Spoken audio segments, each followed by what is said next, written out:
మాజీ మంత్రి కొడాలి నాని మాట్లాడుతూ చంద్రబాబుకు మతి భ్రమించి మా పార్టీలో జరుగుతున్న సీట్ల వ్యవహారంపై మాట్లాడుతున్నాడు. రా కదలిరా అంటూ కదిలి వెళుతున్న చంద్రబాబు ప్రజలకు ఏం చేస్తారో చెప్పకుండా మా ఎమ్మెల్యేలు మంత్రుల్ని తిడుతున్నారన్నారు. 2019లో చంద్రబాబు పార్టీ తలుపులు పీకి హైదరాబాద్ పార్సల్ చేశారు. ఇప్పుడు ఆయన చేసేదేముంటుంది? సీఎం జగన్ 175 ఎమ్మెల్యే అభ్యర్థులు 20 మంది ఎంపీ అభ్యర్థులను ప్రకటించే దిశగా చర్యలు చేపట్టారు. పీకేసిన 5-6 మాత్రమే చంద్రబాబు తీసిన తలుపుల లోపలికి వెళుతున్నారు. రేపు టీడీపీ జనసేన సంకీర్ణంలో ఎవరు ఎక్కడ పోటీ చేస్తారో ప్రకటిస్తే సీట్లు రాని అభ్యర్థులు ఆ పార్టీలనే తగలబెడతారు. ముందు తలుపులు తీసి పక్కవారిని ఆహ్వానించడం మాని తమ పార్టీ కొంప కాలకుండా చూసుకోవాలి. 600 వాగ్దానాలు చేసి మోసం చేసిన చంద్రబాబు క్రెడిబిలిటీ లేని నాయకుడు. చంద్రబాబు ఈసారి ప్రతిపక్ష హోదా రావటం కూడా కష్టమే. తెలంగాణ ప్రజల కోసం, పాలేరు ప్రజల కోసం ఆవిడ అక్కడ పార్టీ పెట్టి 4000 కిలోమీటర్లు పాదయాత్ర చేసి తెలంగాణ ప్రజలను ఉద్ధరిస్తానని చెప్పి, రాజశేఖర రెడ్డి బిడ్డనని చెప్పి, రాజశేఖర రెడ్డి గారి ఆశయాలు సాధిస్తానని చెప్పి అక్కడ ఏం చేసిందో తెలంగాణ ప్రజలు, ఆంధ్రప్రదేశ్ ప్రజలు కూడా చూశారు. అక్కడ ఆవిడకి 0% ఓటింగో లేదా 1% ఓటింగ్ ఉండేది. ఆ పార్టీ ఇంకొక జీరో ఓటింగ్ ఉన్నటువంటి పార్టీలు విలీనం చేసి ఇక్కడికి వచ్చి ఆవిడ మళ్ళీ ఇక్కడ కూడా సేమ్ డైలాగులు, ఆంధ్రప్రదేశ్ కోసమే పుట్టాను, ఆంధ్రప్రదేశ్ను ఉద్ధరిస్తాకు పుట్టాను. ఇప్పుడు వైజాగ్లో స్టీల్ ప్లాంట్ గురించి 4 సంవత్సరాల నుంచి గొడవ జరుగుతుంది. ఆవిడేమైంది 4 సంవత్సరాల్లో? 4 సంవత్సరాల్లో ఏమైంది? పోలవరం ప్రాజెక్టు ఇప్పుడు గుర్తొచ్చింది ఆవిడకి.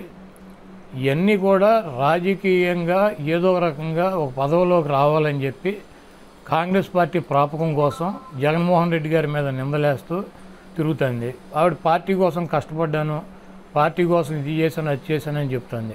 ఆవిడ డెఫినెట్గా వైఎస్ఆర్ కాంగ్రెస్ పార్టీ కోసం, జగన్మోహన్ రెడ్డి గారి కోసం, రాజశేఖర రెడ్డి గారి కోసం, ఆవిడ కుటుంబం కోసం ఆవిడ కష్టపడి ఉండొచ్చు. అయితే ఆవిడ 2014 ముందు 2012లో జగన్మోహన్ రెడ్డి గారు జైలుకి వెళ్ళినాక సెప్టెంబర్లో పాదయాత్ర చేసింది. ఆవిడ 4000 కిలోమీటర్లు నడిచానంటుంది. అప్పుడు వైసీపీ అధికారంలో వచ్చింది. ఆవిడ నడిచినప్పుడు 2014 నుంచి 2019 దాకా ఎలక్షన్ జరిగినటువంటి 20 రోజులు తప్పించి ఆవిడ ఎక్కడన్నా వైఎస్ఆర్ కాంగ్రెస్ పార్టీ కోసం ఎక్కడన్నా ప్రచారం చేశారా? వైఎస్ఆర్ కాంగ్రెస్ పార్టీ కోసం ఎక్కడన్నా ఆవిడ పనిచేసిందా? 2014లో వైఎస్ఆర్ కాంగ్రెస్ పార్టీ ఓడిపోయి 23 సీట్లు, 23 మంది ఎమ్మెల్యేలను చంద్రబాబు తీసుకుని వెళ్ళిపోతే జగన్మోహన్ రెడ్డి గారు ఇడుపులపై నుంచి ఇచ్చేపురం వరకు పాదయాత్ర చేశాడు. ఆ పాదయాత్రలో ఆవిడ ఎక్కడన్నా పాల్గొందా? లేకపోతే వైఎస్ఆర్ కాంగ్రెస్ పార్టీ కోసం, కార్యకర్తల కోసం, నాయకుల కోసం, కార్యకర్తల మీద, నాయకుల మీద దాడులు జరిగి చంద్రబాబు నాయుడు ఆధ్వర్యంలో తెలుగుదేశం పార్టీ నాయకుల్ని చంపితే, కార్యకర్తలను చంపితే ఆవిడ ఎక్కడికన్నా వచ్చిందా? 5 సంవత్సరాల్లో 20 రోజులు ఎలక్షన్ నోటిఫికేషన్ వచ్చినాక 20 రోజులు బస్సులో ఆవిడ ఒక 40 మీటింగులు చెప్పింది. ఆవిడ 20 మీటింగులు, 20 రోజులు, 40 మీటింగులు చెబితే వైఎస్ఆర్ కాంగ్రెస్ పార్టీకి 151 సీట్లు వచ్చినాయా? జగన్మోహన్ రెడ్డి గారు 16 నెలలు జైల్లో ఉంటే ఆవిడ 7 నెలలు పాదయాత్ర చేసింది. ఆవిడ పాదయాత్ర చేయగానే ఆవిడ గెలిపించేసిందా 2014లో వైఎస్ఆర్ కాంగ్రెస్ పార్టీని? నేను కష్టపడ్డానంటే ఎవరి కోసం కష్టపడింది ఆవిడ? ఈ రాష్ట్ర ప్రజల కోసం కష్టపడింది, అన్న కోసం కష్టపడ్డాను, నిస్వార్థంగా కష్టపడ్డానని చెబుతుంది. నిస్వార్థంగా కష్టపడినప్పుడు ఇప్పుడు ఈ రోజు వచ్చి 4 సంవత్సరాలకే ఇంకా ఎన్నికలు 3 నెలలు ఉందనగా స్టీల్ ప్లాంట్ ప్రైవేటీకరణ చేసేస్తున్నాడు మోడీ. ఏం చేయాలి? ఈవిడ నిన్న లేఖ రాసింది. మేము ఇటువంటి లేఖలు 100 రాసాం. పోలవరం ప్రాజెక్టు కేంద్రం కట్టాల్సినటువంటి ప్రాజెక్టు చంద్రబాబు నాయుడు తీసుకున్నాడు. ఆ రోజు ఏమన్నా మాట్లాడింది ఈవిడ? ఒక 50,000 కోట్ల రూపాయల ప్రాజెక్టుకి నిర్వాసితులకు ఇవ్వాలి. మన డబ్బులు ఏమైనా తెచ్చేస్తుందా? ఏం చేయాలి? కొన్ని కాంగ్రెస్ పార్టీ పెట్టినటువంటి వాగ్దానాలు అమలు చేయలే. మరి దేశవ్యాప్తంగా కాంగ్రెస్ ఎందుకని రిజైన్ చేయట్లా? కాంగ్రెస్ పార్టీ ఎందుకు పోరాట్లా? మేము పెట్టిన చట్టం ఎందుకు చేయవు మోడీ అని చెప్పి వాళ్ళు ఎందుకు అడగట్లా? వాళ్ళకి బాధ్యత లేదా? అది ప్రతిపక్ష పార్టీ కదా దేశంలో కాంగ్రెస్ పార్టీ. వాళ్ళకేం సంబంధం లేదా కాంగ్రెస్ పార్టీకి ఆంధ్రప్రదేశ్ గురించి? ఈ 10 సంవత్సరాల్లో ఏమన్నా కాంగ్రెస్ పార్టీ పార్లమెంట్లో అడిగింది ఆంధ్రప్రదేశ్ గురించి? పని ఏమైనా ఎంపీలతో రిజైన్ చేయించిందా? మొన్న ఏముంటుంది ఆవిడ ప్రతిపక్ష నాయకుడిగా ఉండగా ఎంపీలతో రిజైన్ చేయించావు, అవిశ్వాస తీర్మానం పెట్టామని చెప్తుంది. ఎవరు పెట్టారు అవిశ్వాస తీర్మానం? ఎంపీలతో ఎవరు రిజైన్ చేయించారు? చంద్రబాబు నాయుడు గారి పార్ట్నరు, దత్తపుత్రుడు పవన్ కళ్యాణ్ ఆ రోజు జగన్మోహన్ రెడ్డి నీకు దమ్ముంటే అవిశ్వాస తీర్మానం పెట్టు, నేను ఢిల్లీ వెళ్ళి డిఎంకేతో మాట్లాడతాను, అట్లాగే కర్ణాటక వెళ్ళి దేవగౌడ్ గారితో మాట్లాడతాను, పశ్చిమ బెంగాల్ వెళ్ళి మమతా బెనర్జీ గారితో మాట్లాడతాను, యూపీ వెళ్ళి వాళ్ళతో మాట్లాడతాను, బీహార్ వెళ్ళి వీళ్ళతో మాట్లాడతాను ఆయన చెప్పాడు. నువ్వైతే మాట్లాడి మేము అవిశ్వాస తీర్మానం పెడతానని చెప్పి పెట్టాం. పెడితే చంద్రబాబు నాయుడు వచ్చి నేనే పెడతానని చెప్పి ఆయన పెట్టాడు. పవన్ కళ్యాణ్ కదా అవిశ్వాస తీర్మానం పెట్టి జగన్మోహన్ రెడ్డి నీకు దమ్ముంటే వాళ్ళందరితో మాట్లాడి నీకు మద్దతు తెలిపిస్తానని చెప్పింది.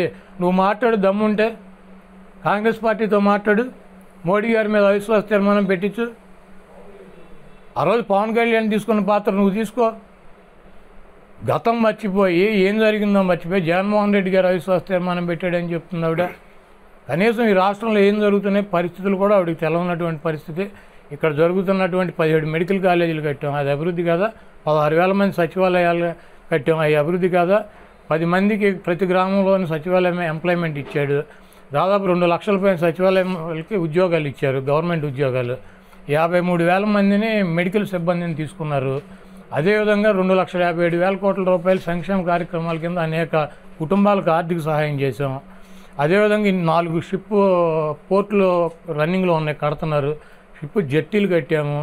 అదేవిధంగా నాడు నేడు మీద 45,000 మంది పిల్లలకి, చదువుకునే పిల్లలకి స్కూల్స్ ఆధునీకరణ చేశారు. వాళ్ళకి మంచి బట్టలు, బూట్లు, వాళ్ళకి ఇంగ్లీష్ మీడియం, వాళ్ళకి ఉన్నతమైనటువంటి విద్య చెప్పించేటువంటి కార్యక్రమం, వాళ్ళకి భోజనాలు పెట్టేటువంటి కార్యక్రమం. ఆరోగ్యశ్రీలో రాజశేఖర రెడ్డి గారు పెట్టిన 1000 అంబులెన్సులు తీసుకొచ్చారు. చంద్రబాబు నాయుడు మూలపడేస్తే 104లు ఇంటింటికి వెళ్ళి మెడికల్ క్యాంపులు పెట్టి ఆరోగ్యాన్ని రాజశేఖర రెడ్డి గారి పేరు పెట్టి వైఎస్ఆర్ ఆరోగ్యశ్రీ దాని పేరు. ప్రతి పథకానికి రాజశేఖర రెడ్డి గారి పేరు పెట్టి రాజశేఖర రెడ్డి గారు అడుగుజాడలో నడుస్తున్నటువంటి వ్యక్తి జగన్మోహన్ రెడ్డి గారు.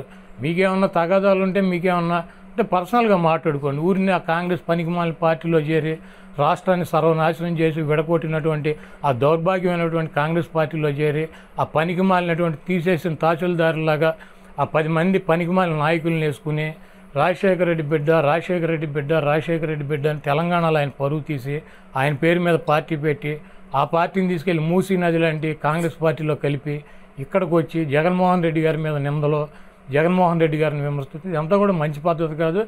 ఆవిడకి ఏమైనా పర్సనల్గా ఉంటే పర్సనల్గా చూసుకోవాలి. వైఎస్ఆర్ కాంగ్రెస్ పార్టీ మీద జగన్మోహన్ రెడ్డి గారి మీద నిందలేసి జగన్మోహన్ రెడ్డి గారిని ఏదో చేద్దాము, రాజశేఖర రెడ్డి గారి ప్రత్యర్థులు దేబిఎన్ రాధాకృష్ణ